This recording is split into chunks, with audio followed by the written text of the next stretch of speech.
Olá! Vai começar mais um episódio do podcast Papo de Veterinária.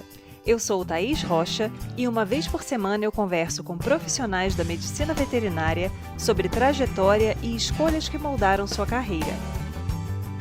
Esse episódio foi transmitido ao vivo pelo canal youtube.com/papo de veterinária em 27 de setembro de 2023.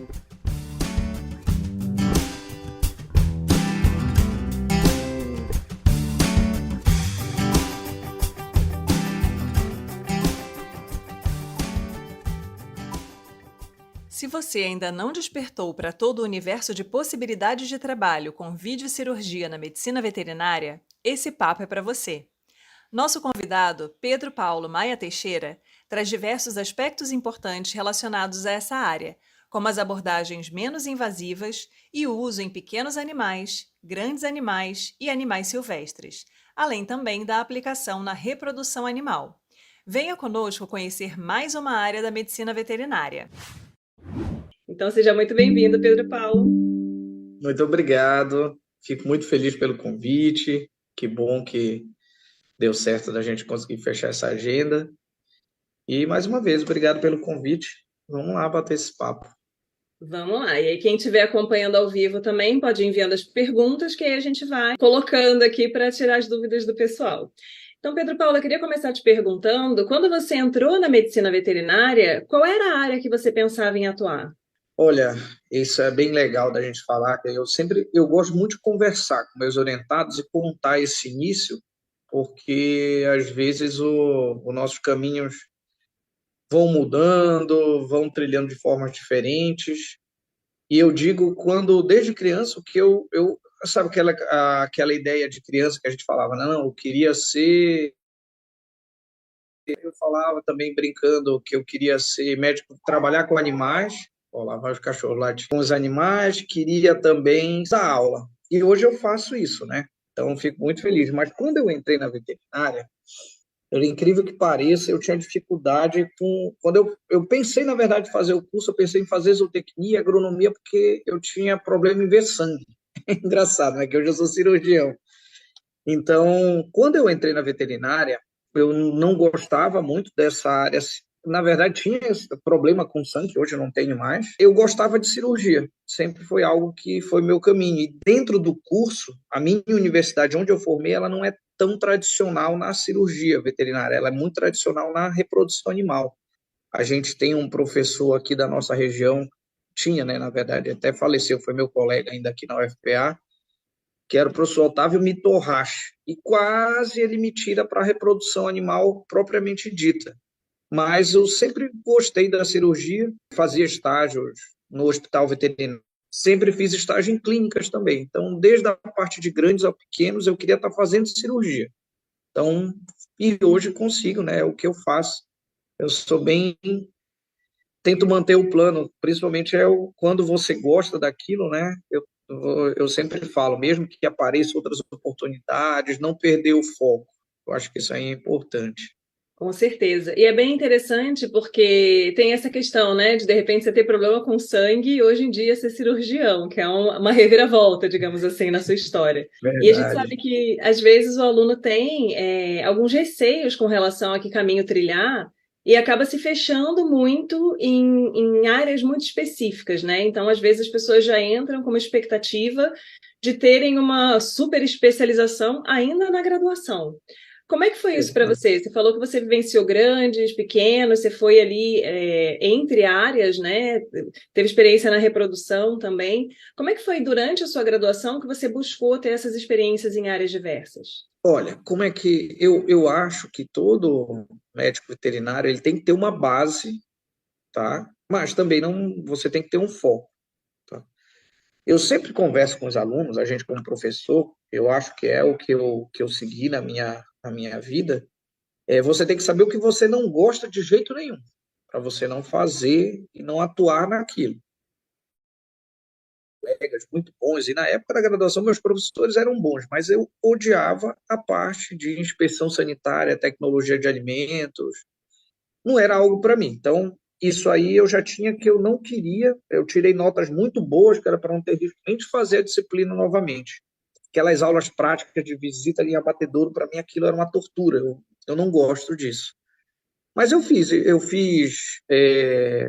a maioria dos meus estágios foi no hospital veterinário, na clínica médica e cirúrgica, em clínicas veterinárias, na clínica médica, cirúrgica. Eu tirava muito plantão de estágio, eu acho que isso aí é muito importante. E fiz estágio também um pouquinho da área de silvestres. Tinha uma disciplina optativa, eu fiz a disciplina, acompanhei alguma coisinha.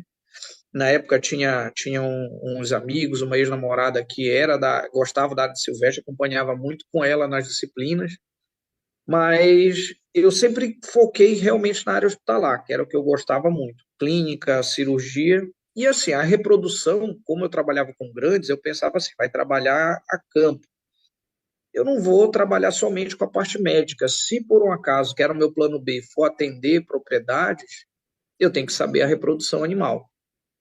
E aí, para o final do curso, eu fiz um estágio nesse centro de pesquisa de caprinos e ovinos. Na época estava tendo um boom da caprino-ovinocultura aqui no estado, que ela subiu e desceu muito rápido, inclusive. Aqui hoje o foco grande sempre é a pecuária. A bubalinocultura, mesmo sendo algo muito característico, não é o principal foco aqui da nossa região. O equinos aqui é muito forte também. E cães e gatos, que é em qualquer local, né? Mas, de uma forma geral, eu ainda fiz esse estágio final com reprodução. Eu gostava muito da parte de cirurgias reprodutivas. O meu orientador de TCC, ele era da fisiologia da reprodução. E eu estava lá no laboratório de reprodução, que foi onde eu fiz o aprimoramento logo depois de formado. E aí o meu trabalho foi com cirurgias de rufiões, que era reprodução, os rufiões são, mas era cirurgia. Então eu consegui ainda. Aí na época, durante a graduação, como eu falei, tem um colega aqui que foi da UFPA também, o professor Otávio Mitohashi. O professor Ohashi, ele, hoje até o prêmio da SBT tem o nome, mas o professor Ohashi veio fazer um curso na UFRA, que é onde eu formei, na Federal Rural da Amazônia, que fica em Belém, e ele era professor da Federal do Pará, onde eu trabalho hoje, né? E o professor Ohashi é uma referência, assim, uma pessoa, não, além de simpática, era um gênio. Então, quase ele foi um dos que quase me puxa para a reprodução animal. Um cara muito bom. Mas até nesse final, que teoricamente eu achava que eu ia para a reprodução, fiz o TCC com rufiões, que era cirurgia. Eu me sentia muito bem fazendo cirurgia nos estágios. Então, eu andei bastante. Nessa época, eu fazia o estágio, eu era bolsista no CEPICOP, que era esse Centro de Caprinos e Ovinos. Trabalhava com andrologia, com inseminação artificial em ovinos, mas eu fiz o trabalho com rufiões e também fazia estágio nas clínicas. Tinha uma clínica aqui de Belém, que hoje é bem tradicional ainda, do Marcelo, que hoje é bem meu amigo, saúde animal. Fazia muito plantão lá, à noite a gente tirava os plantões, o Marcelo mesmo, até horário de meio-dia, ele ia ter uma cirurgia, ele me ligava como estagiário para eu ir lá acompanhar, ajudar ele nas cirurgias, e era o que eu tendo a possibilidade, mas eu, como eu falei, eu fui para a Unesp de Jaboticabal trabalhando com cirurgia no setor de obstetrícia, que ainda pegava muita coisa de reprodução. Então, sempre a reprodução teve junto comigo, mas a cirurgia foi realmente a base, a escolha maior. E aí, esse direcionamento para fazer a pós-graduação? Você falou que quando você era criança, você tinha o desejo de ser professor e médico de animais, né? Então, você já veio no final da sua graduação pensando efetivamente na docência como objetivo principal de carreira? Eu queria me aprimorar mais como profissional. Todo recém-formado, ele sai com aquela insegurança, isso eu falo com nossos alunos, nas formaturas sempre que a gente é chamado para participar, que é normal sair inseguro. E o importante é você ter um plano A, B, C, D, conte todas as letras do alfabeto. E, como eu sempre digo, escolha o que lhe faz feliz e veja, tenha certeza do que você não quer fazer, né? Porque, como eu falei, trabalhar em algo que não gosta é algo inadmissível. Só que a gente tinha uma dificuldade muito grande. Hoje, aqui na região norte, a gente só tinha um programa de pós-graduação, que era o Ciência Animal na Amazônia, que hoje eu sou até docente desse programa, é da UFPA. Só que eram pouquíssimas vagas, a gente não tinha nenhum orientador da área de cirurgia, que era minha primeira opção, Só que nessa época eu tinha uma namorada, que hoje é a minha esposa, mãe dos meus filhos, que estava aqui em Belém. E eu já tinha, por um canal deixado por um professor meu, que é o professor Frederico Ozanam, grande professor, hoje meu amigo também, só que ele é da UFRA, né? E ele fez o mestrado e doutorado na Unesp de Jaboticabal com o professor Wilter, que foi meu orientador. E ele me indicou para fazer essa seleção e eu fui. Só que, como a gente teve greves na forma para formar, eu perdi a seleção do início do ano. Então, eu tinha que prestar a do meio do ano, que foi já 2008. E eu prestei, só que antes abriu aqui do Ciência Animal. E por algumas situações ainda, existia muito aquilo do orientador escolher os orientados nessa época. Eu não era um das escolhas, né? E acabei não ficando aqui. Gosto muito, hoje esse programa, o Ciência Animal, é um programa muito tradicional, mas eu fiz ainda, eu queria sair, eu queria fazer algo diferente. Então, com o professor Wilton, eu ia trabalhar com videocirurgia, que era o que eu gostaria de trabalhar, era algo que ninguém fazia no Brasil. Eu falei, cara, eu quero fazer algo diferente. Esse negócio é cirurgia, ainda é uma tecnologia de ponta na cirurgia. Mas como eu tinha namorado aqui, eu prestei do Ciência Animal. Por sorte, realmente, eu não passei no Ciência Animal. Acho que foi algo muito bom, porque a ida minha para a Unesp Jaboticabal foi muito importante. Deu um rumo muito diferente na minha carreira, na minha. Eu acho que na vivência na medicina veterinária. Eu tive a oportunidade de conviver com pessoas do Brasil inteiro. Quem vai para a Unesp é uma das melhores do mundo. A gente chega lá e encontra pessoal do Rio, São Paulo, Minas, do sul do país, do Nordeste. Do Norte eram muito poucos, né? Eu fui um dos primeiros nortistas que estava por lá. Eu acho que se eu não fui um dos primeiros, se não fui o primeiro, que hoje tem uma leva muito grande do pessoal daqui que foi. A gente sempre fala, olha, não é muito fácil da gente sair daqui para ir para outro local, você muda uma vida inteira, o paraense sente muita falta de casa, mas se for, faz, tem que fazer um trabalho direito para deixar a porta aberta. Então, eu já pensava em dar aula, eu gostava disso. A turma que me conhece assim há mais tempo, eu sempre digo que a minha primeira profissão, é, que eu me sustentava, ganhava dinheiro com isso, era dando aula. Eu comecei a dar aula com 16 anos, só que não era da medicina veterinária.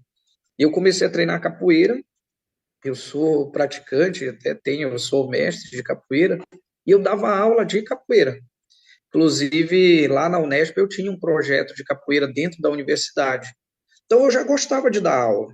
Então, por isso que muito também me puxou para eu fazer o mestrado, que era uma forma de eu seguir a aula, né, dentro da medicina veterinária. Então, eu já fui com foco do mestrado, doutorado também, não adiantava fazer só mestrado, tá perneta, você não vai ter um desenvolvimento completo, não adianta você só ser mestre. A residência é muito importante, mas na época ainda era muito complicado, os programas eram de aprimoramentos, e o mestrado me possibilitou estar muito na prática lá. Então, por isso que eu também não fui atrás da residência em si. Mas eu hoje considero, se para os alunos recém-formados, façam, porque é uma etapa muito importante da vida. Você viver realmente, como diz o nome, residir num hospital é muito importante. Se puder, faça, porque vale muito a pena. Como parte de um treinamento profissionalizante, né, é bem importante o aluno ter essa visão, né, do que a residência pode proporcionar, mas existem ainda alguns programas de pós-graduação que, dependendo do tipo de experimento que você vai realizar, você consegue também ter uma vivência prática bem intensa. Então, para você que estava Sim. chegando, né, para mexer com videocirurgia, que era uma coisa já diferente naquela época, ia ter a possibilidade de praticar aquilo, né, acaba sendo um treinamento bem interessante também. E aí me conta, Uhum. como é que foi esse link com a videocirurgia? Que a gente sabe que é uma abordagem pouco invasiva, né? Ela vem crescendo na medicina veterinária, você com certeza está entre os pioneiros, né? Principalmente pensando em grandes animais. E aí a gente sabe que também tem a necessidade de equipamentos e de um treinamento bem específico com relação a isso. Então, como é que foi esse seu primeiro contato com a videocirurgia? Então, assim, primeiro até Hoje eu acredito que eu seja um nome conhecido na vida de cirurgia, mas longe de ser pioneiro. Pioneiro é o professor Luiz Cláudio, da USP, o professor Valentim, da UFMG, que eram aqueles que eu tietava nos eventos, né? E esses são os pioneiros. O professor Maurício Brum, hoje meu amigo, vice-presidente do Colégio Brasileiro de Endoscopia e de Cirurgia Veterinária, que o Maurício, mesmo não sendo tão mais velho que eu, mas é um cara que e o professor Afonso, lá da Federal do Rio Grande do Sul. Esses eu não posso esquecer de falar o nome, porque eles realmente fizeram quando, tipo, na década de 70, 80 e 90, eles trabalhavam com videocirurgia, quando a medicina estava começando a videocirurgia. Eu comecei a videocirurgia em 2008, no mestrado, e assim, na época tinha a minha missão era ir para a Unesp, aprender a trabalhar com videocirurgia, porque o professor daqui da UFRA ia comprar o equipamento de vídeo, ele queria que eu rodasse parte do meu experimento aqui. Ele fez até um acordo com o professor Wilter, que foi o meu grande orientador, o mestre, assim, que até hoje eu converso com ele quando tenho problemas até de gestão, sempre um cafezinho com ele, quando ele está aqui pelo Pará, ou quando eu encontro ele em algum local, sempre é Salvador. Mas o professor Wilder não trabalhava com videocirurgia. Essa foi uma surpresa, assim, que eu cheguei na Unesp achando que eu ia sentar, que os professores iam pegar, me ensinar a trabalhar com videocirurgia, com ultrassonografia, com as cirurgias, e quem viveu a Unesp Jaboticabal sabe que é que você chega lá, olha, tem tudo isso aqui, se vira, você não tem babá. E isso é algo que eu hoje trago para a minha rotina, porque funcionou muito bem. Eu cheguei, o professor me entregou só a chave. Olha, a chave do local onde está o equipamento está aqui. Leve a chave, abra lá. Eu falei, professor, e como é que funciona? Ele falou, vai acompanhando. Na época, tinha uma colega que estava trabalhando com videolaparoscopia para coleta de oócitos em cabras, que era a Mabel. Hoje ela é professora da Federal do Recôncavo Baiano. Só que na época, como sempre lá na Unesp, você chega, você não vai chegar auxiliando, né? Então eu cheguei no meio do ano, fui, acompanhava, eu não entrava nem no bloco. Eu era o que trazia as cabras, amarrava lá na porta, cuidava de tudo, limpava a baia, botava a comida delas para ver se eu tinha uma oportunidade de auxiliar. E terminou o experimento da Babel, eu não pude fazer uma videocirurgia, então eu acompanhava pelo vidrinho da sala, infelizmente. Mas depois eu falei, não, eu tenho que rodar o meu e eu vou começar a tentar aprender. E aí fui pegar o equipamento, tentar fazer uma laparoscopia numa das ovelhas. Como sempre na Unesp, a gente tem os outros pós-graduandos de outros setores que são os parceiros que salvam a gente vai aprendendo junto. Então, tiveram vários amigos da anestesia que me ajudaram muito. Um deles hoje está trabalhando aqui comigo, que é o professor Roberto Tise, o Betão. Mas teve o Emílio, que me ajudou muito, a Fabiola, que está na Federal de Roraima, a Maristela, que passou pela Bahia, mas hoje está na Federal do Paraná. Então, esse pessoal trabalhou muito comigo. A Cássia, que eu não posso esquecer, que senão ela vai ficar com raiva também, era anestesista dos meus projetos, está na Rural do Rio. Essa turma toda eram os que anestesiavam. Então, a gente tinha anestesistas bons, só que ninguém sabia fazer a cirurgia. Eu já operava bem, então eu cheguei na Unesp já fazendo cirurgias, sabia fazer lá parotomia em ruminante, tudo mais. Tinha pouca experiência de bloco cirúrgico em equinos, mas também dormia no hospital para aprender, acompanhar e depois já fazer junto com os residentes. Mas da cirurgia em si, o início foi um caos. Eu não sabia como funcionava, parecia que o negócio ia ser muito difícil. E aí teve um professor que falou ainda assim, olha, isso precisa de 2 anos para a pessoa aprender a trabalhar. E não é todo esse bicho de 7 cabeças. A cirurgia, como qualquer procedimento cirúrgico, modalidade cirúrgica, você tem que ter uma curva de aprendizado, mas que ela é rápida. Ela não é algo difícil. A gente sempre brinca, nas minhas palestras eu coloco, nessa hora que eu estou falando disso, coloco aquele fundo de videogame, aqueles jogos 3D, que mostram que basta você ter uma noção tridimensional. Mais uma vez, os amigos são tudo, né? Na época tinha um grande amigo, o meu irmãozão, que é o professor Marcos Augusto Machado Silva, o Marquinho. Marquinho é de Goiânia, hoje professor lá da Federal de Goiânia, e ele tinha feito mestrado com videocirurgia. E a outra amiga que também estava junto comigo nesse aprendizado é a Luísa, que está na Federal da Bahia. A Luísa também não sabia mexer nada com videocirurgia, nem eu, nem ela. Eu já tinha aprendido um pouquinho nas ovelhas, vendo, e eu sempre via assim, eu vi, eu vou fazer. Se der errado, eu converto, abro, isso aí eu me viro. Na época, isso aí não é a melhor forma de aprender, de fazer o treinamento, tá? Isso eu gosto de ressaltar. Você treina em cadáver, treina na caixa, para depois ir para o paciente. Mas na época eu não tinha ninguém para me orientar nisso e dessa maneira que eu fui aprendendo a videocirurgia. Então a gente foi descobrindo as coisas. Depois de um tempo, nós instituímos o serviço de videocirurgia na Unesp Jabuticabal. Nós atendíamos lá. Outra forma que eu aprendi muito da videocirurgia, numa dos intervalos, eu vim aqui para Belém e eu fiz um estágio no HGU, que é o Hospital Geral da Unimed, com uma amiga minha que era médica endoscopista. Então foi como eu entrei na endoscopia, né, que a gente já fazia alguma coisinha, mas muito pouco. E aí eu fiz estágio com ela no hospital. Depois disso eu fui RT de alguns cursos da medicina. Então eu ia aprendendo, a gente ia aprendendo com os médicos. Ao mesmo tempo que a gente trabalhava de responsável técnico dos cursos, já ia aprendendo. Mas era. E a vantagem, assim, a turma que trabalhava com vídeo era muito, muito unida. O professor Maurício Brum, meu amigo Maurício, o gênio hoje da cirurgia, eu acho que é o maior cirurgião do Brasil atuante. Realmente, opera de tudo e na vídeo ele é um cara de referência internacional. E o Maurício já fazia vídeo, já era referência nessa época, né?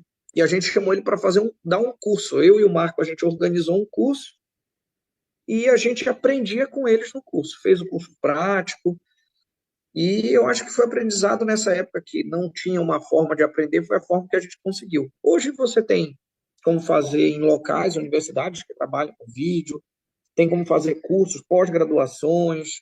Existe hoje o Colégio Brasileiro de Videocirurgia e Endoscopia. Na época, tudo que você queria trabalhar com vídeo, você ia achar no CBCV, que hoje não é mais CBCAV, né? Eu sou da antiga, ainda quando era junto, os dois colégios, anestesista e cirurgia veterinária. Mas esse começo da vídeo foi complexo, demorou bastante, mas desde 2008 eu vivo esse mundo da videocirurgia.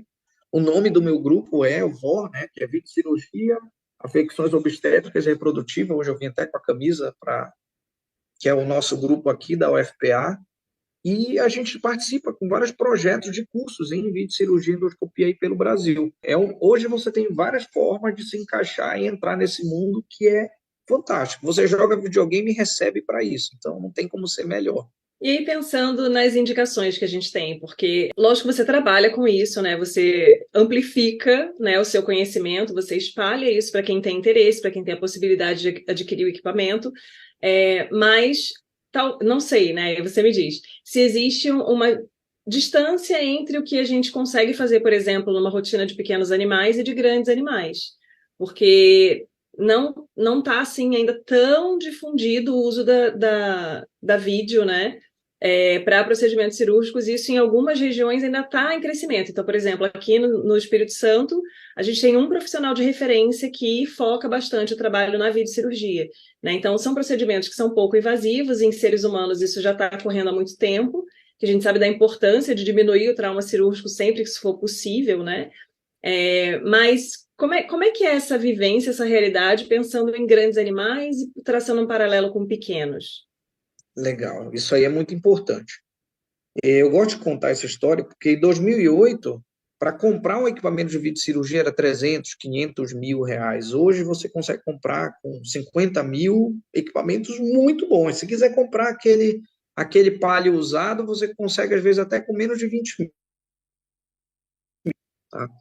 Então, já é um acesso, primeiro, você tem o equipamento, que antigamente o problema era esse, ter o equipamento. Mas hoje qualquer veterinário de grande tem um ultrassom. E por que não ter o equipamento de videocirurgia, né?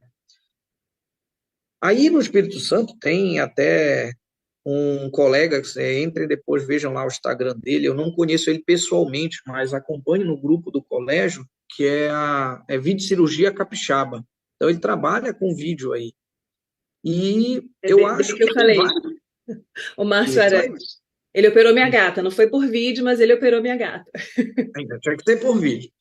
E, gente, na medicina, só se faz aberto o que não se faz por, que não tem como fazer por vídeo, se precisou converter. Mas a primeira opção é a videocirurgia. É benefício para o paciente, é menos dor, é recuperação mais rápida. A videocirurgia não é só um acesso pequeno, mas você tem uma visão muito maior. Imagina que você entrou com uma câmera e você tem aquilo amplificado. Então, aquela imagem que no olho nu ali para o cirurgião, às vezes o acesso está ruim, praticamente a gente quer entrar dentro do paciente para ter uma boa visão. Com o vídeo, você entra com a câmera, tendo toda a técnica onde você quiser, com vários tipos de câmeras. Então, não é algo que é ser muito vantajoso.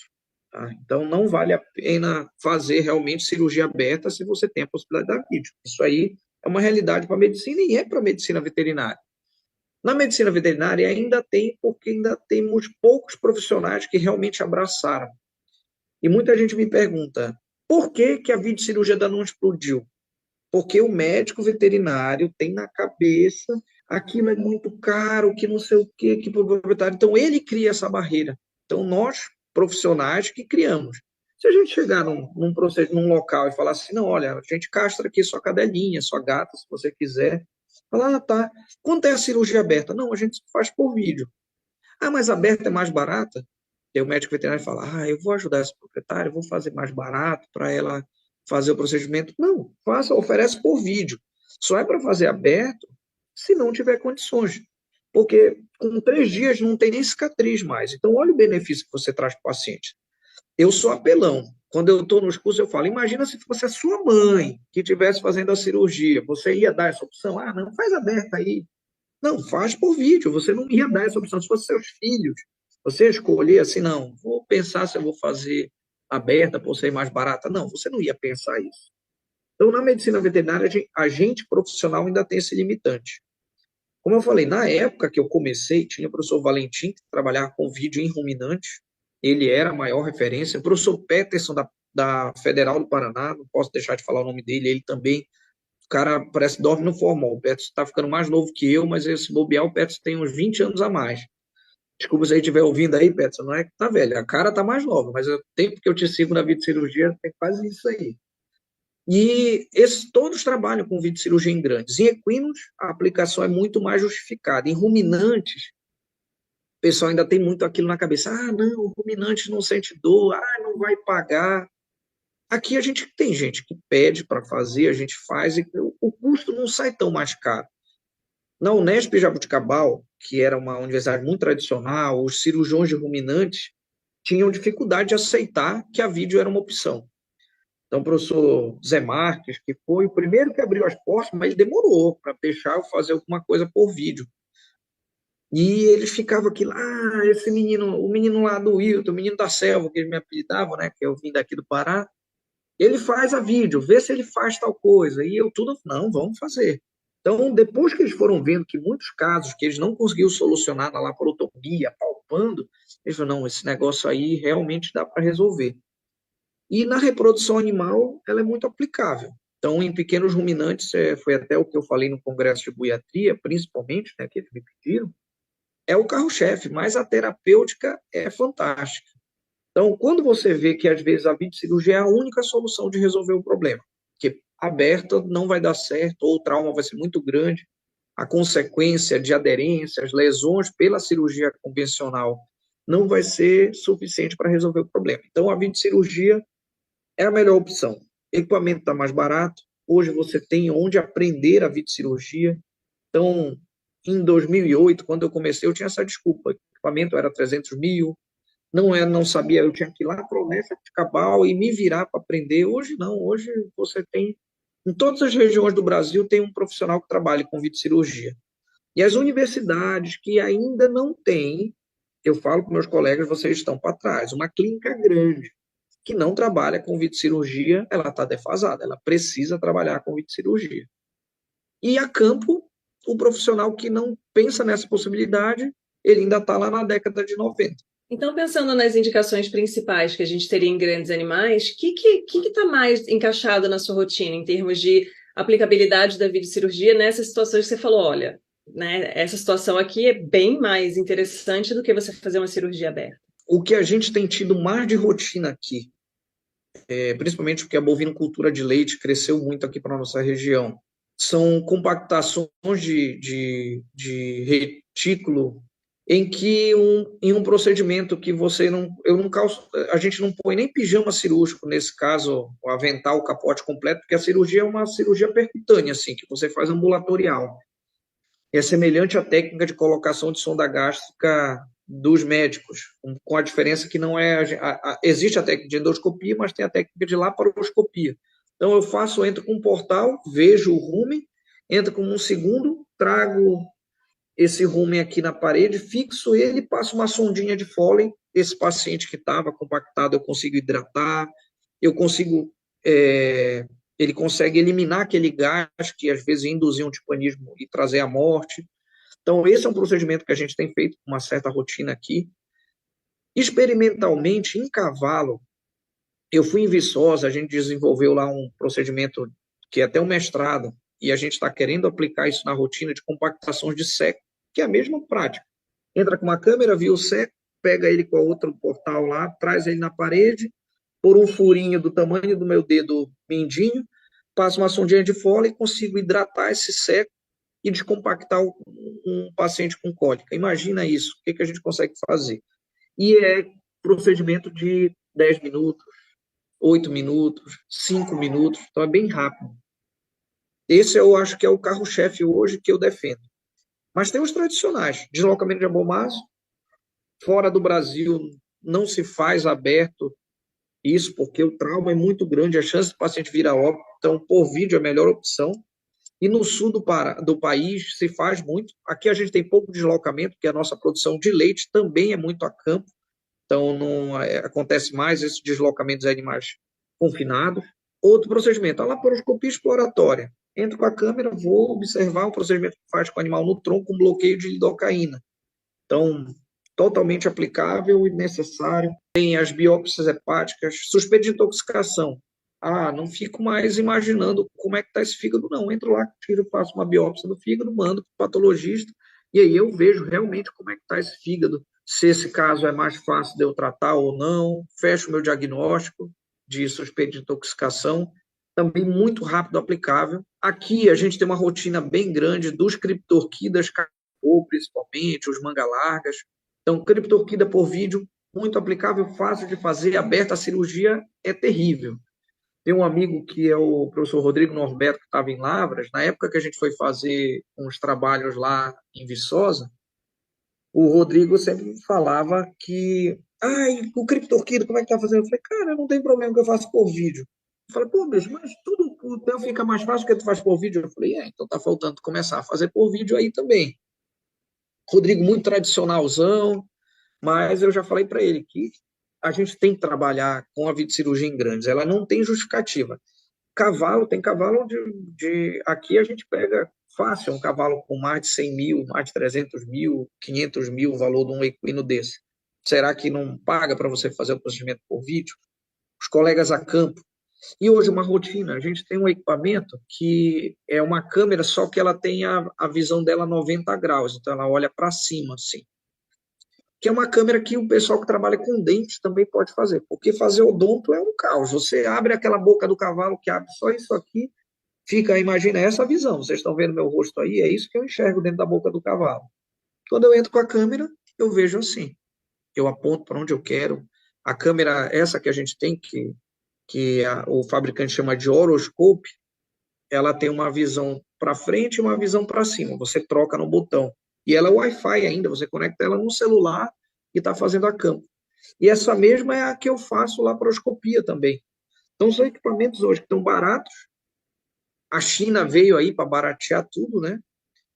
E aplicáveis. Então, a gente falou aqui alguns. Quem trabalha com reprodução para aspirar folículo ovariano é a laparoscopia. Vamos pensar mais aqui. Eu gosto muito de fazer exploração laparoscópica nos pacientes com cólica para ver o que tem, o que a gente vai fazer, fecha o diagnóstico mais preciso. E em alguns procedimentos a gente faz até vídeo assistido, reduz o acesso de uma cólica equina por vídeo. Não é tão comum, mas a gente usa também.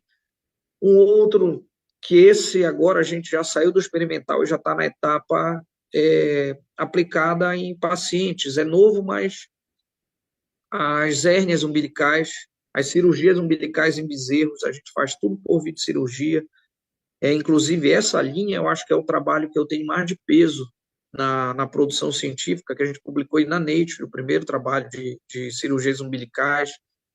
E está aí com ruminantes, né? Tem muita gente que fala, com pesquisa com ruminante não sai muito fácil, mas é algo que a gente queria fazer da rotina. Então, como a gente não simplesmente quis inventar um artigo, era algo que eu falava, não, cara, tem que melhorar essas cirurgias umbilicais aqui por vídeo, que o trauma para o bezerro é muito grande, já está debilitado.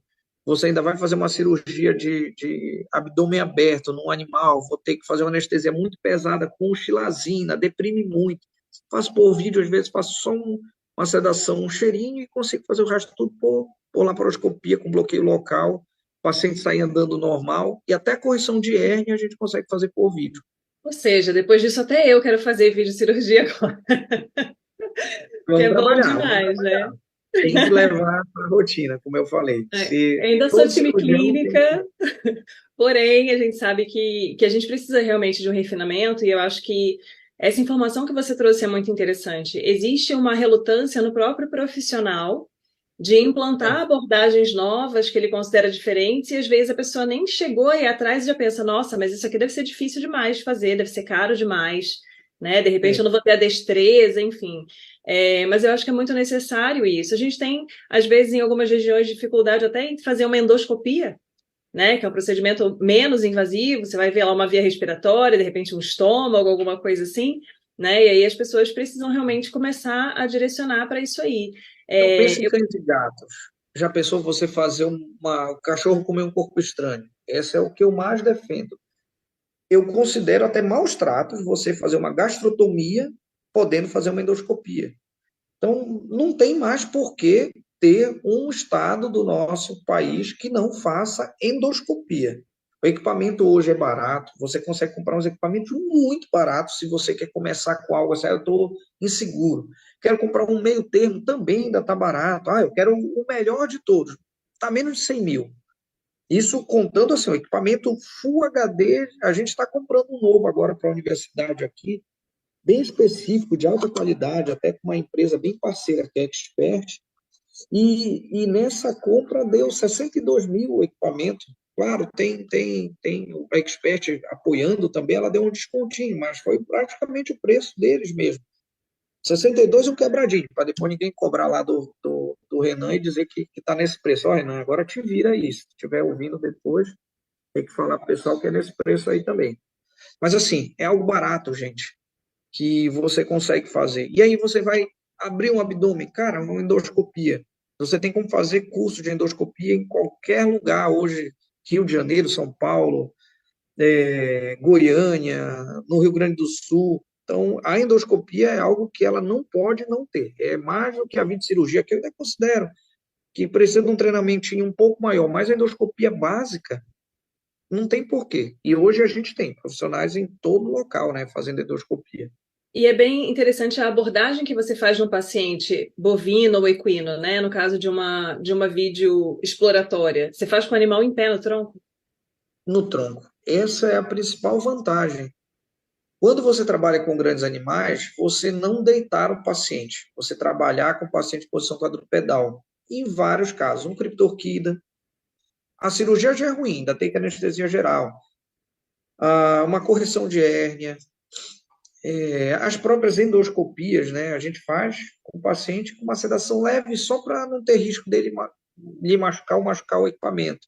Mas tem paciente que a gente faz sem sedação, sem nada. Trabalha com posição quadrupedal. Em cães e gatos, que seja anestesia geral, mas são procedimentos, geralmente a gente acha que por vídeo vai ser mais demorado. Não, é mais rápido. Você consegue fazer a cirurgia no pericárdio, por vídeo, por toracoscopia, e o paciente sai andando. Ele vai embora depois da anestesia já andando para casa. Em uma cirurgia torácica convencional em cães e gatos, o paciente ia ficar internado, hospitalizado.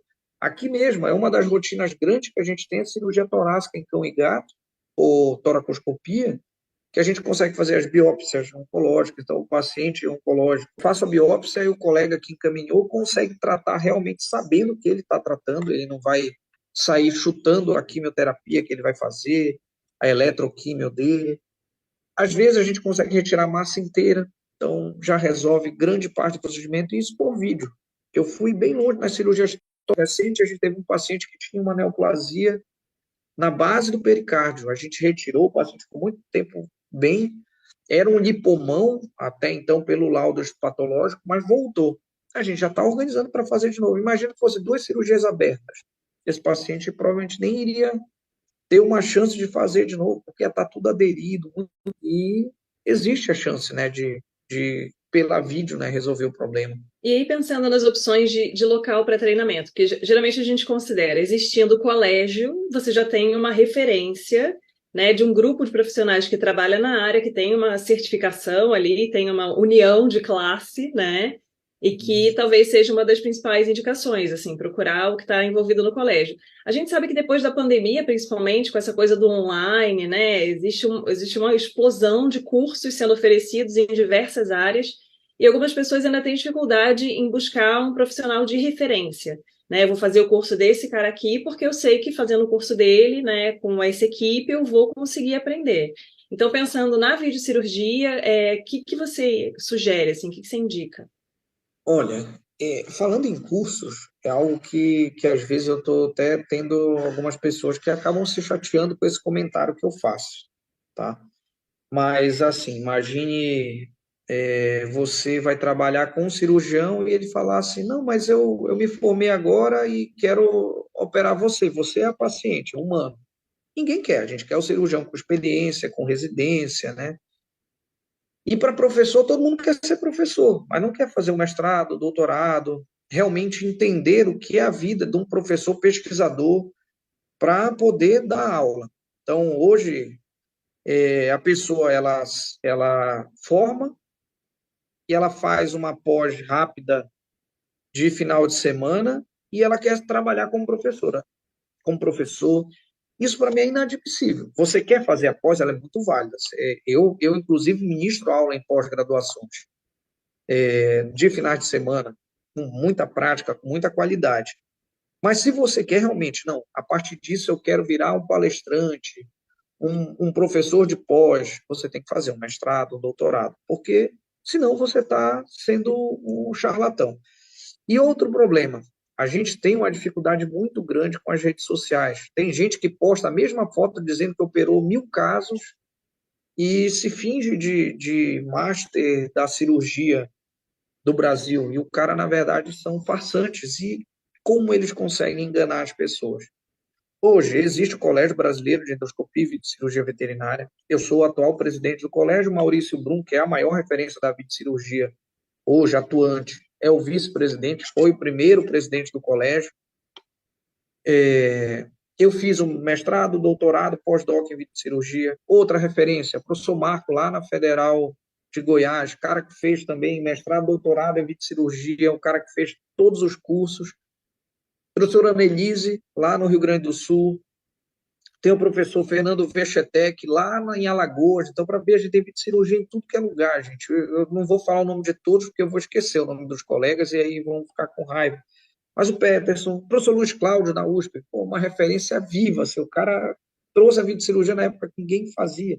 E tem colegas que não são da universidade, mas estão fazendo vídeo há muito tempo. Tem formação na videocirurgia e não estão, às vezes, no meio acadêmico. Tá? Então, tem colegas, mas eu aconselho para todo mundo que quer procurar, tem cursos, você encontra vários. Você jogar no Instagram, pós-videocirurgia, você vai achar vários. Tá?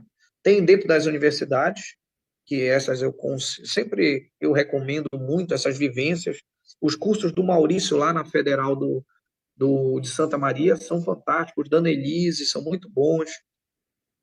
Existem locais que ministram cursos, ministram alguns cursos em São Paulo, no Rio de Janeiro.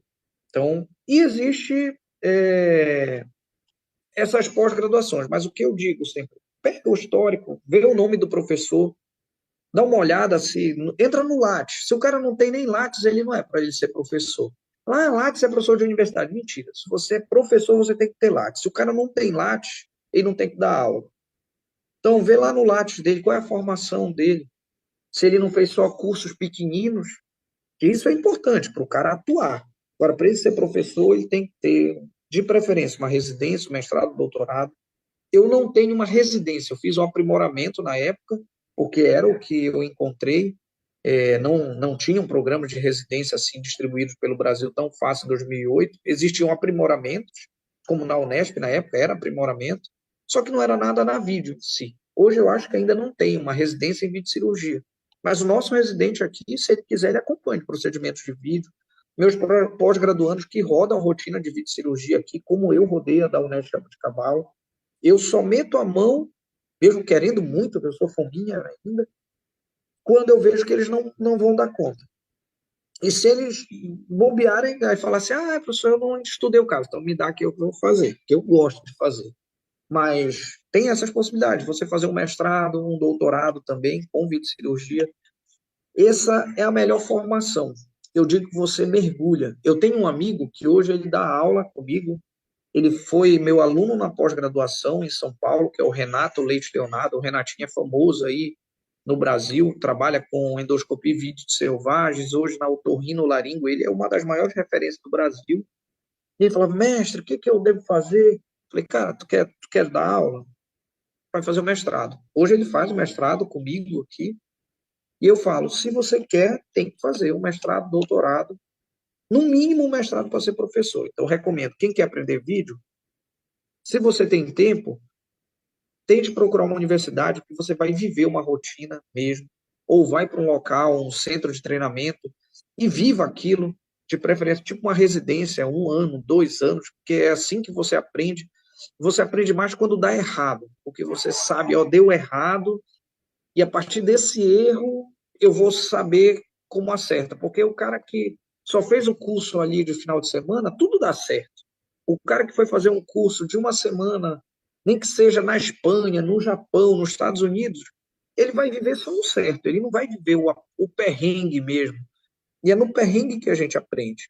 Então, recomendo isso. Já eu trabalho, eu não tenho como me ausentar tanto. Faz uma pós, procura uma pós em videocirurgia, em endoscopia, ela tem que ser, no mínimo, mista, ela não pode ser online. Você não opera online, não existe pós-graduação online. Professor, o senhor ministra aprimoramento somente online. Ministro, são formações que eu aconselho que são para a pessoa ganhar um conhecimento extra, discutir sobre casos clínicos, falar de vivências, trocar informações. Hoje está nessa moda da mentoria, né? Então, a mentoria é nada mais do que uma orientação ali via com os recursos online, né? Ou o cara lá vai mais para o coaching, né? Procure algo prático para você fazer com profissionais de referência. Não caia na enganação. Se o cara não tem nem mestrado, como é que ele está te dando aula? Isso aí é algo que não pode acontecer. Agora, realmente, procure pessoas que façam também. É difícil hoje, nesse mundo de redes sociais, a gente descobrir quem que é de verdade e quem que é de mentira. Infelizmente, o pessoal de mentira mente muito bem e convence demais que fazem, né? Tem gente que publica, eu fiz 1.000 casos de não sei o que de vesícula biliar. Cara, mentira. A gente vê que essa casuística não é relatada nos países, na Europa, no Japão, e o cara diz que faz tantas. Mentira. Então, isso infelizmente é difícil de descobrir. Então, a melhor forma, vai lá no Lattes, vê a história, veja, todo mundo tem que ter uma historinha ali por trás, né? Como é que eu caí na videocirurgia? No meu currículo você vai ver, o cara trabalhou na vídeo no mestrado, no doutorado, fez curso na medicina, fez curso na medicina veterinária, foi em algum centro. Não foi aqueles cursos de 10 horas, 20 horas, 30 horas, que isso aí não dá tempo nem de viver realmente o negócio. Então, essa mensagem eu faço questão, meio longa, né? Mas é porque é algo que eu bato muito e tem outros colegas aí, inclusive locais que eles me chamam para dar curso, que o coordenador não tem uma formação, eu não aceito, ultimamente. Tá? Independente, pode botar o preço que for. Se eu vejo que a equipe é de mentira, e eles são muito assim, eles pegam um Ney Pipe da vida, o professor Ney, que é a maior referência da cirurgia do Brasil, está aposentado, mas ainda é a referência. Aí põe o professor Ney para dar aquela aula inicial e põe uns caras que não sabem nada para continuar o resto. E aí, pensando numa vivência, porque assim, a gente sabe que o aluno, durante a graduação, ele tem a possibilidade de ter uma vivência numa determinada área se ele tem um professor atuante naquela área específica, né? E aí, no caso dos seus alunos, eles têm esse privilégio, né, de poderem ter essa vivência, porque você tem uma rotina, você faz. Mas a gente ainda não vê a videocirurgia com um foco dentro dos programas de graduação. Então, dentro do escopo das disciplinas de cirurgia, às vezes isso fica muito, né, dá uma passada, tipo, gente, existe, viu? Ó, tem isso aqui, em especial nas instituições em que isso não é feito, né? Então, é bem importante também chamar a atenção do aluno para essa questão de buscar informação, né? E participar de eventos acadêmicos, eu sempre falo, os eventos acadêmicos, os eventos de área, como foi o Congresso de Buiatria, agora que a gente participou, são ocasiões importantes para o aluno buscar o que está sendo feito, né, de fato, a campo, para ele ter exatamente essa possibilidade. Nossa, isso aqui ninguém me falou na graduação, mas, ó, tô vendo, tem um cara aqui que faz, ó, interessante, né, dá para ter um olhar para isso aí. E é bacana também essa questão, né, da pessoa, se eventualmente ainda não entrou no mercado, ou entrou, mas quer focar na videocirurgia, de ter essa possibilidade de fazer uma pós-graduação em que vai ter essa vivência que você teve aos trancos e barrancos aprendendo ali, né? A pessoa agora vai estar muito mais estruturada sendo seu orientado, mas tem essa possibilidade também, então, buscar instituições em que tenha professores que trabalham nessa área, que tem uma rotina também, né? Sim. E temos muitos, gente, como eu falei, hoje a gente tem, eu vou enumerar alguns que eu lembro. Aqui eu faço videocirurgia, aí a gente tem o Fernando que está na UFAL, que é a Federal de Alagoas, a gente tem o Marco lá em Goiânia, tem o Rogério em Curitibanos, a Annelise e o professor Afonso na Federal do Rio Grande do Sul, em Porto Alegre, o Maurício em Santa Maria, vamos ver se eu não esqueço ninguém. Hoje, na Federal Fluminense, tem uma veterinária lá que ela já faz na rotina. Na época, a gente deu uma palestra, ela foi num evento no MedVep, que eu dei palestra lá, e ela falava, estamos começando a vídeo, toda vez que ela posta algo de vídeo, eu aplaudo, eu fico feliz, eu mando mensagem para ela, e ela está se empolgando, fazendo mais. Então, temos lá na Federal Fluminense. São Paulo, USP, Unesp, quase todas têm videocirurgia. Na Federal do Paraná, a gente tem o professor Peterson, referência na vídeo. Hoje, em Viçosa, temos vídeo. O FMG, temos vídeo. Vamos ver algum outro lugar. Brasília, temos vídeo cirurgia.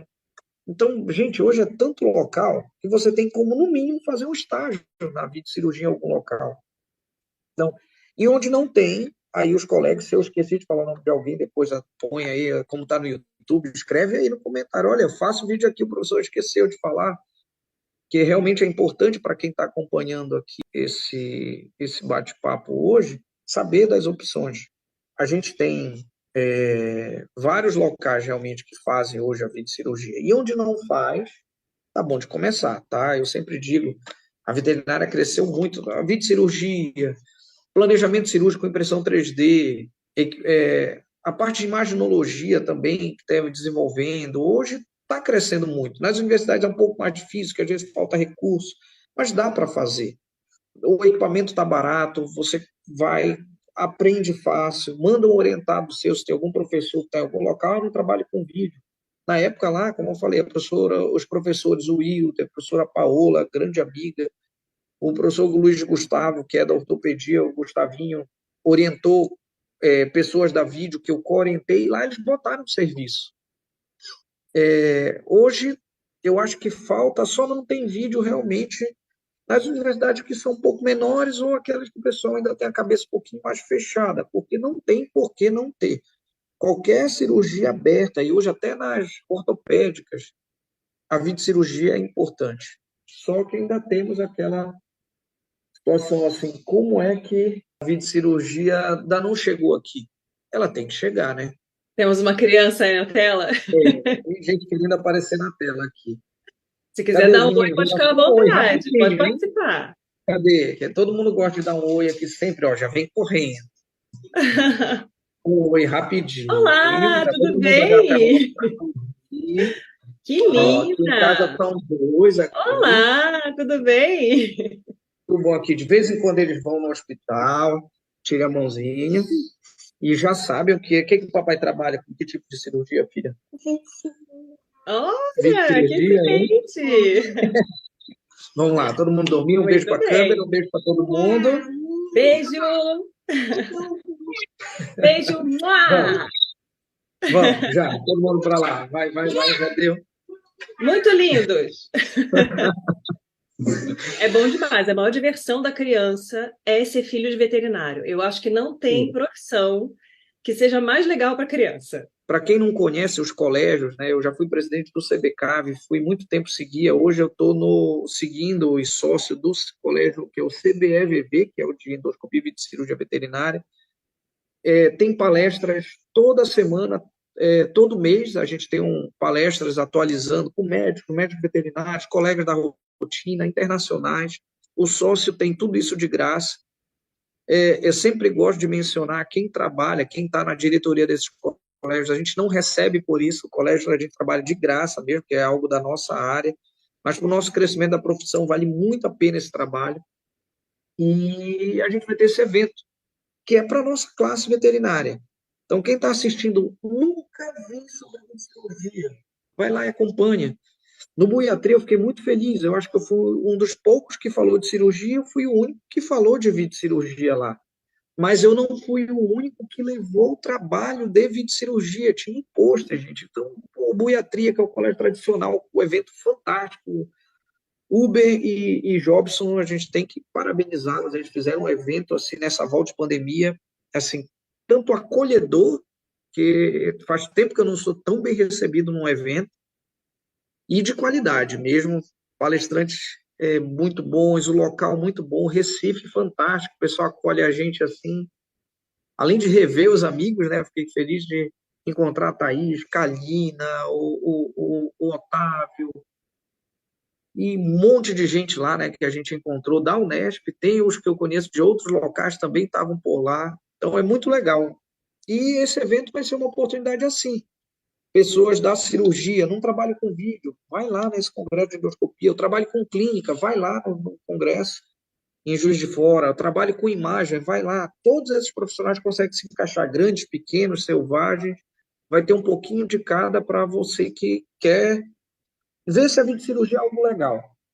Eu acho que mesmo, eu sempre falo para quem quer apostar em algo, a videocirurgia é algo que está crescendo muito, é a especialidade que mais cresce da medicina veterinária, em cães, gatos, ruminantes, equídeos, selvagens. É uma realidade apaixonante. Eu duvido quem entrar na videocirurgia, na endoscopia, e dizer que não é bacana. É muito legal. Poucas pessoas entraram e desistiram. Acontece quando a pessoa dá aquele passo errado, foi indicada, ela postou já muito alto, comprou um monte de equipamento e no final não conseguiu ainda fazer o básico.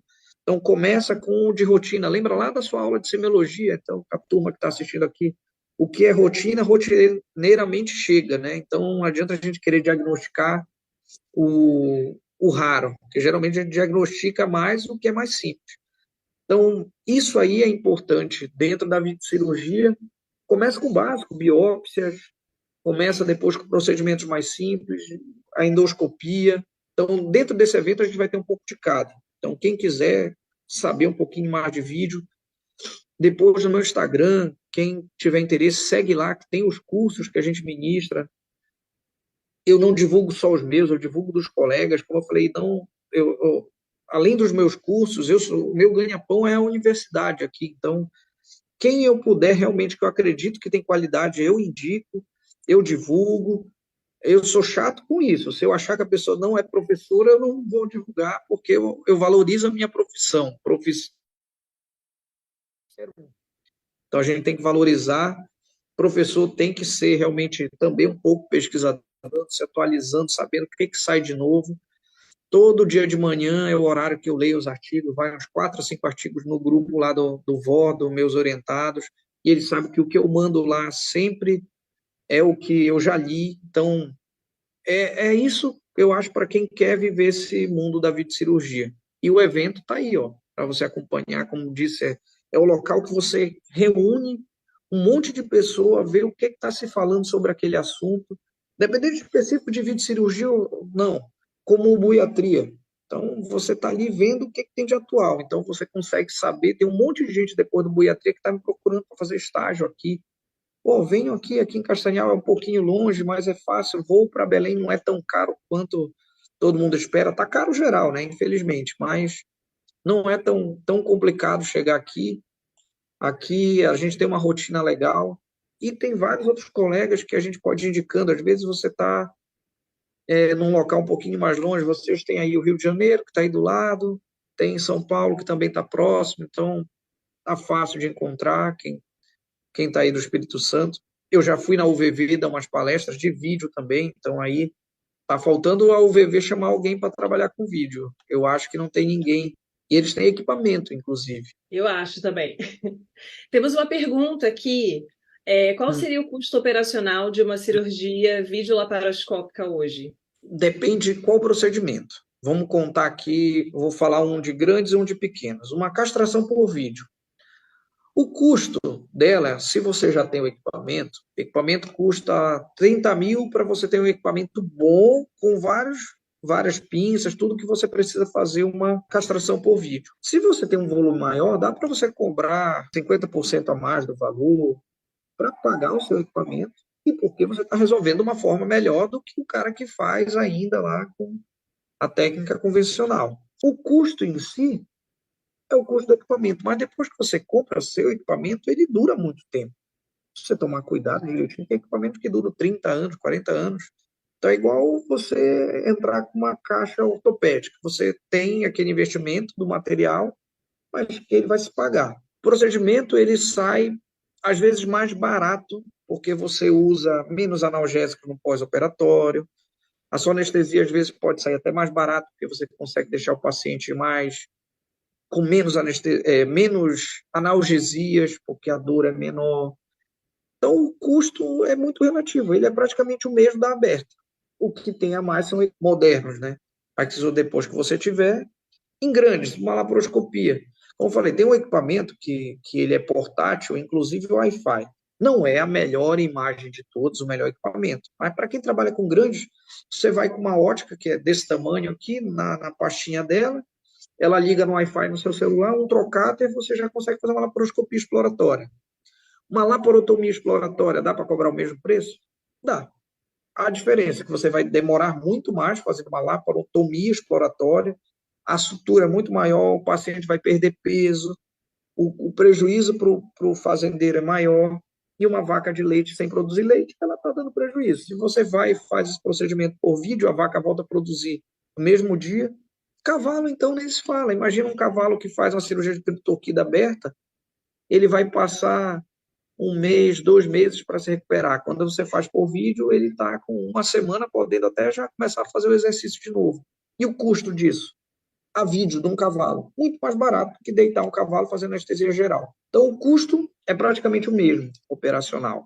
A única vantagem é que você está oferecendo um melhor serviço. E uma recuperação melhor para o paciente também, que é, né? O Total, foco é né? importante a gente pensar na questão do bem-estar, né? Que isso aí a gente não tem Bem-estar, como isso escapar, né? dentro do melhor serviço. A gente fazer o melhor serviço é o bem-estar do nosso paciente, principalmente, né? Sim. Temos uma outra pergunta: se vocês utilizam portais descartáveis como na medicina humana? Usa também, tá? Mas não é muito comum.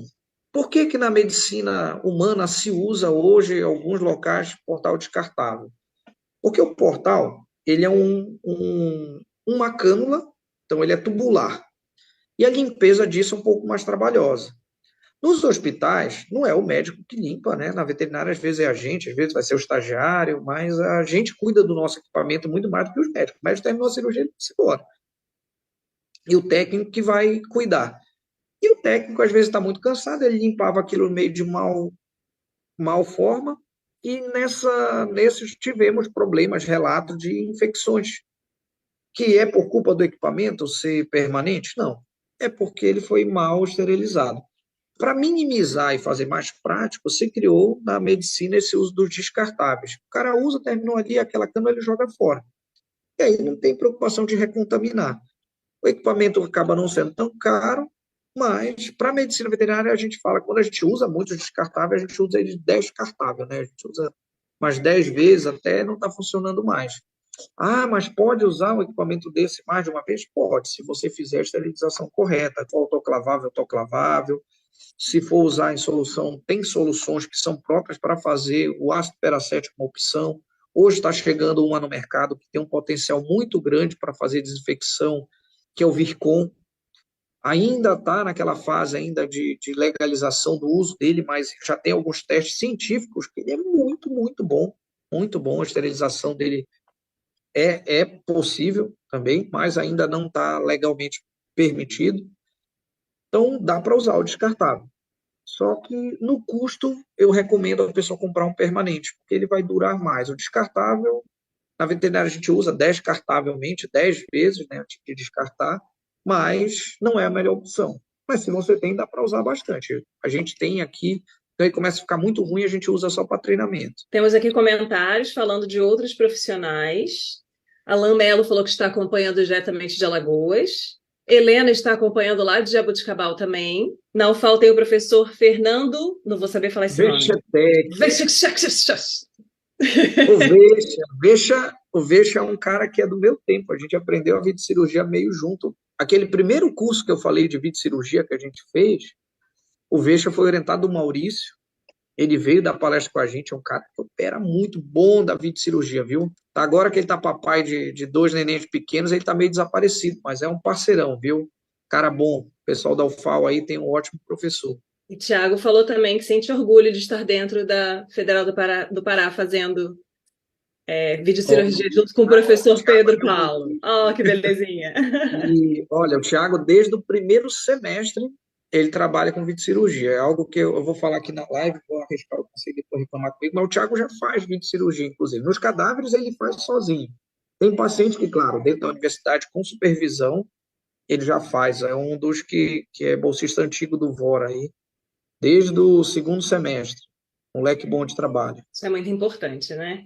A gente ter pessoas boas de trabalho. Temos mais uma pergunta. Você costuma utilizar CO2 medicinal? Porque muitas Sim. pessoas usam CO2 normal. Qual é a sua experiência com relação a isso? Tem que usar o medicinal. O normal é para chopp. Quem gosta de tomar um choppzinho, ele é bom, mas para isso. Para curso, em cadáver, pode usar o não medicinal, tá? Mas para cirurgia tem que ser o medicinal filtrado. A diferença não é tão grande, não, tá? É um paciente, gente, tem que ser estéril. Não adianta fazer, eu esterilizo tudo e jogo um gás que não vai estar estéril dentro. Não pode, né? Não faz muito sentido, realmente, né? Em termos de custo, não é muito diferente o CO2 medicinal do normal? Ele é um pouquinho mais caro, sim. É o mais caro, mas é o material. Então não adianta. Não, o outro não é uma opção, infelizmente. Faz parte do combo, né? Vai fazer videocirurgia decente, você usa o negócio direito. Tem que fazer cirurgia com material cirúrgico. Não sei se temos mais alguma pergunta, por enquanto não. Você gostaria de deixar alguma mensagem final para o pessoal que tem interesse nessa área, né, que busca conhecer novas possibilidades dentro da medicina veterinária, que de repente tem essa afinidade pela cirurgia, que vislumbra a videocirurgia como uma possibilidade de área de atuação? Tenho sim, gente. Ó, em 2008, a videocirurgia mudou muito assim minha rotina de carreira. Como eu falei, foi aquela reprovação no Ciência Animal aqui, o nosso programa, que hoje eu sou um dos professores que orienta por lá. Mudou muito esse meu rumo. E a videocirurgia, eu sempre coloco também uma fotinha nas minhas palestras do De Volta para o Futuro, aquele filme clássico lá, né? Que o futuro deles era em 2015.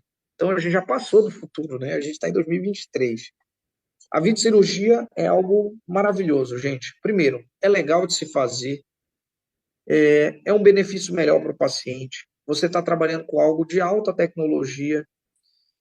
Você tem como se valorizar no mercado, porque você está trabalhando de uma forma diferencial. Nada que venha para ficar vem fácil. Então, com certeza, quem quer entrar nesse mundo tem que também fazer um esforço. Recomendo para todos, realmente, procure informações boas, não caiam nos fakes de rede social. Todo mundo é famoso e feliz na rede social, né? Tem que ver como é a verdade. Eu mesmo, eu uso muito, publico muito, mas eu vejo muito pouco nas redes sociais, eu quase não vivo, até porque eu tenho os meninos, então eu não fico mexendo muito em rede social. Publico bastante, muita gente acha que eu vivo trabalhando em rede social. Trabalho muito mesmo e publico muita coisa, mas Eu digo sempre, vivam a realidade. Então, procurem profissionais de verdade na videocirurgia. Essa é a principal mensagem que hoje eu trago para quem está assistindo, a turma nova, não caiam nos enganadores, infelizmente, tem muitos. A videocirurgia é algo muito bom, você tem muitos locais hoje para aprender, é um diferencial, e imagina nossos pacientes, a nossa profissão precisa desse upgrade, precisa mostrar que a veterinária está evoluindo, que isso não é mais coisa do futuro, é uma realidade. Se não tem onde você está, pense em a possibilidade de você implantar esse serviço, porque e se tem no local onde você está e você não faz, aprenda a fazer, porque não tem como trabalhar hoje com um cirurgião que não tenha uma mínima noção de videocirurgia, senão você está defasado. Professor, você sabe de todas as áreas da cirurgia, está defasado, porque tem algumas áreas que eu estou defasado. Eu não sou ortopedista, não opero mais ortopedia, porque aqui tem um outro colega que faz. Então, estou defasado. Na época eu ainda fazia TTA, na época a TTA, que era a transposição da tuberosidade da tíbia, né, anterior, era o auge do negócio, com a Regina lá em Jaboticabal, e hoje a TPLO já está, até a TPLO está ficando para trás, então você fica defasado. Então se atualizem sempre, a videocirurgia é um caminho muito legal para se trabalhar, temos muitos locais para fazer, e é um meio que tem muitos profissionais bacanas, que trocam informações, você não vai estar sozinho, não, tem muita gente boa, os caras clássicos, como o professor Luiz Cláudio, Peterson, Valentim, Maurício, tem a turma da minha geração, o professor Marco, o Fernando Vechetec, aí, o Vecha, o Rogério Guedes, a Fabíola, que está lá na Fronteira Sul, também trabalha com vídeo, a Annelise, tem o professor Afonso, que eu esqueci do clássico, ele é um dos também. Mas então tem muita gente, tem uma turma dos meus orientados que trabalham com vídeo hoje, a Luísa, que está lá em Franca, mestre e doutora, está fazendo um pós-doc e trabalha com videocirurgia na região de Franca, nas clínicas, trabalha com vídeo, ela é estilo eu, trabalha com pequenos e grandes, inclusive, também. Então, dentro dessa rotina, é isso, a vídeo hoje já está em todos os locais. Querendo aprender, tem como. Maravilhoso, Pedro Paulo. Muito obrigada pela sua participação, né, pela sua disponibilidade de estar aqui. A gente sabe que precisa acomodar, porque o horário noturno é o horário de estar com as crianças. A minha está ali na sala também, assistindo TV enquanto isso. Mas é bacana a gente conseguir fazer esse ao vivo, porque aí tem a possibilidade das pessoas entrarem, participarem. Então, deixar aqui um agradecimento também para quem esteve presente, né, ao vivo aqui conosco. Certo, gente, muito obrigado a todos que acompanharam. Como eu falei, eu sempre menciono muita gente, eu sou esquecido, eu posso ter esquecido alguns nomes, eu tenho que agradecer a minha equipe, que é o VOR. Essa equipe realmente é fantástica, a gente tem vários colegas, hoje recém entrando aqui na UFPA, temos a professora Roberta Crivellaro, que também trabalha com videocirurgia, até minha parceirona de trabalho aqui, entre outros colegas que fazem parte do VOS, são vários, então não dá para eu falar o nome de todo mundo, são meus colegas de trabalho do hospital veterinário, aqui a gente só consegue fazer muita coisa com todas essas dificuldades que aparecem hoje da universidade, porque tem uma equipe muito boa, então eu sempre agradeço, e a minha família, que colaboraram, olha, os meninos vieram, deram tchau, mas foram para o quarto. Antigamente eles fugiam mais vezes, agora eles estão fugindo até pouquinho. A mamãe me ajudou lá, então tenho que agradecer a eles também. Este foi o Papo de Veterinária. Obrigada por ficar conosco até aqui. E não esqueça de compartilhar com seus colegas que também gostariam de saber mais sobre a profissão. Toda quarta-feira temos vídeos novos no youtube.com/Papo de Veterinária. E às segundas-feiras estarei aqui com vocês para mais um episódio. Até lá!